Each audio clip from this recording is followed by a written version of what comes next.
A'udzubillahi minasyaitonirrajim. Bismillahirrahmanirrahim. Rabbi syrah li sadri wa yassir li amri wahlul 'uqdatam min lisani yafqahu qawli. Assalamualaikum warahmatullahi wabarakatuh. Amalan menemani mayat di dalam kubur.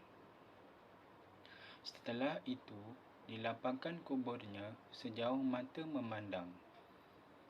Datang kepadanya seorang yang tampan dengan baju yang baik dan aroma yang harum. Orang itu berkata, "Berbahagialah dengan kemudahan yang diberikan kepadamu.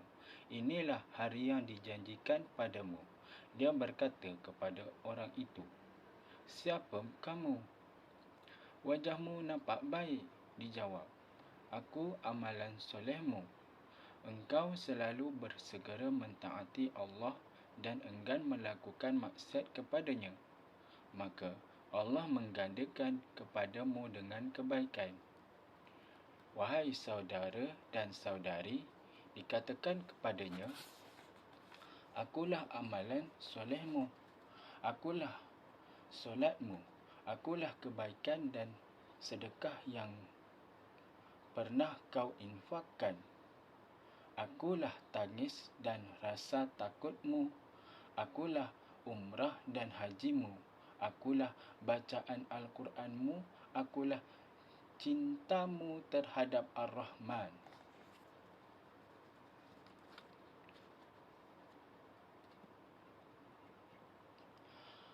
"Akulah tahajud di sepertiga malam terakhir dan puasamu di siang hari. Akulah rasa takutmu pada Allah. Akulah sikap baikmu terhadap kedua orang tuamu. Akulah talabul ilmimu. Akulah dakwahmu kepada Allah. Akulah jihadmu fisabilillah." Ketika seorang mukmin menyaksikan amalannya datang berupa seorang berwajah tampan, dia gembira ketika dia mengamati sekeliling. Nescaya dia sedar kuburnya menjadi lapang, disediakan pembaringan baginya dari syurga.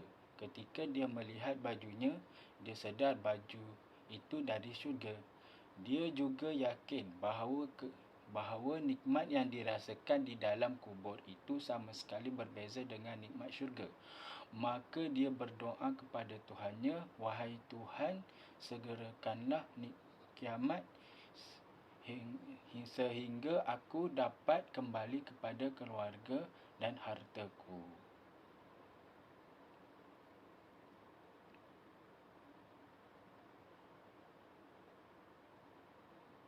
Yang ni macam orang mukmin tu dia yang baik. Orang yang mukmin tu yang baik, dia amalan yang baik, dia akan tengok amalan dia yang baik. Amalan dia senyum kat dia, amalan dia berwajah tampan, gembira. Jadi kuburnya lapang. Yang ni satu pula. Ya.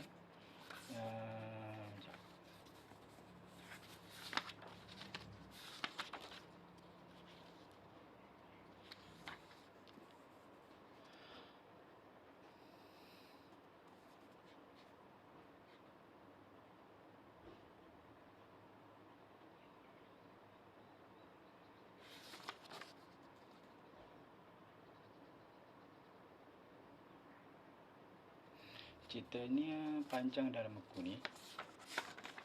Yang saya baca sikitnya. "Siapakah lelaki ini yang pernah diutus kepadamu?" Ni tanya malaikat. Ya. "Siapakah lelaki ini yang pernah diutus kepadamu?" Aku tidak tahu," malaikat berkata. "Engkau tidak tahu dan tidak pernah membaca Al-Quran. Terdengar suara dari langit bahawa dia seorang pendusta." Maknanya malaikat tu dia bagi tahulah kat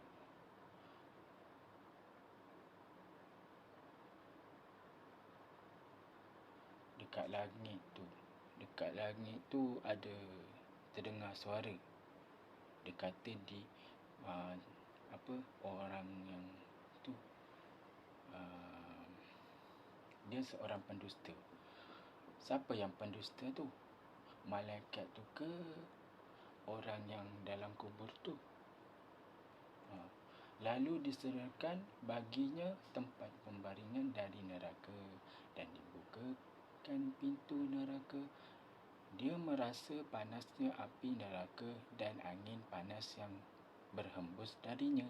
Kuburnya menyempit sehingga meremukkan tulang-tulangnya. Lalu datang seorang yang buruk rupa serta pakaiannya baunya busuk. Dia berkata, "Berbahagialah dengan kejelekanmu. Inilah hari yang dijanjikan. Engkau enggan taat kepada Allah tetapi bersemangat melakukan maksiat. Maka Allah membalasmu dengan kejelekan." Mayat itu bertanya, "Siapa kamu? Wajahmu amat buruk." Tetamu itu berkata, "Akulah amalanmu yang buruk." "Ya, akulah amalanmu yang buruk. Akulah syirik yang pernah kau lakukan. Akulah ucapan janji yang kau ucapkan menggunakan nama selain Allah. Akulah kesesatan ibadatmu di kubur. Akulah khamr yang kau minum. Akulah zina yang kau lakukan dan riba yang kau makan. Akulah muzik yang kau dengar dan kesombonganmu terhadap para pemberi nasihat." Para pemberi nasihat ni siapa? Ulama, mufti, ustazah, pemimpin yang adil, ibu bapa, guru, ustazah, siapa-siapa je. Siapa-siapa je lah yang orang yang soleh. Akulah penentanganmu terhadap Rabbul Alamin. Saat itu si hamba begitu menyesal. Namun apalah arti penyesalan saat itu?